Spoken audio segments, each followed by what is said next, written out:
Dia rehefa aroza indray tia zaza miendriny hafa kely.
Kely le quatuor squat, izy moa le quatuor squat.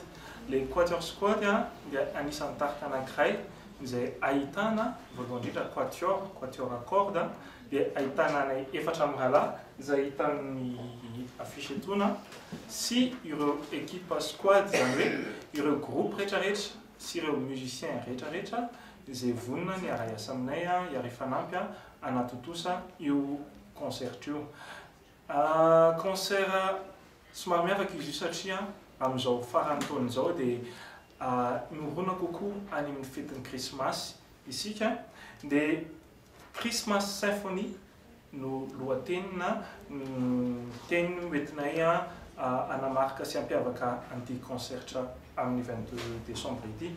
Christmas Symphony zany hoe miavaka bebe kokoa amina hira krismasy ny hira ho atao zay mety efa fahentsika ny akamaroniny fa ho arrangé zany hoe instrument nanao anazy, dia zavatra tsy dia fahita matetika eto Madagasikara izy ity ary zava-baovao, dia izay indrindra no anasanay anareo eto hoe ampafantatra ny vahoaka izay mipetraka eto Antananarivo na tsy ny eto any ary fa izay rehetra liana amin'izany zava-baovao zany.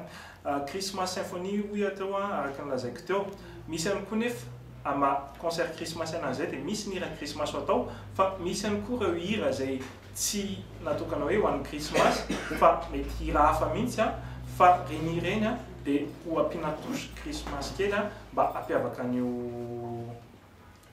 hetsika io. Ny zavatra hotsidiako sady amin'izao angamba dia hoe amin'ny fotoana io be dia be ny zavatra mety mbola tsy fahita matetika ho tontosaina eo amin'ny concert io. Misy vahiny marobe izay nasaina anatevina ny groupe amin'io dia feno karazana surprise be dia be izay voavoakanay amin'io daty io.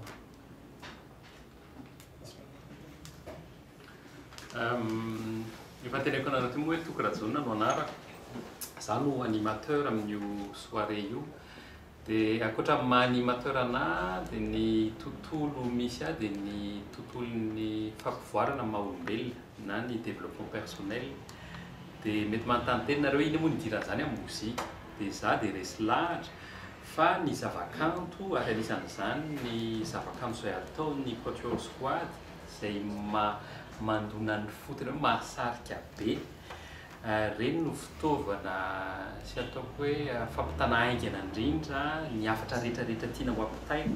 Dia amin'io soirée io zany misy endriny hafakely hoe sady soirée ilay izy nefa misy hafatra resaka bonheur, resaka ihany koa paix intérieure ho ampitaina amin'ny fomba tena hoe maivamaivana kely fa tsy hoe séminaire akory io na atelier.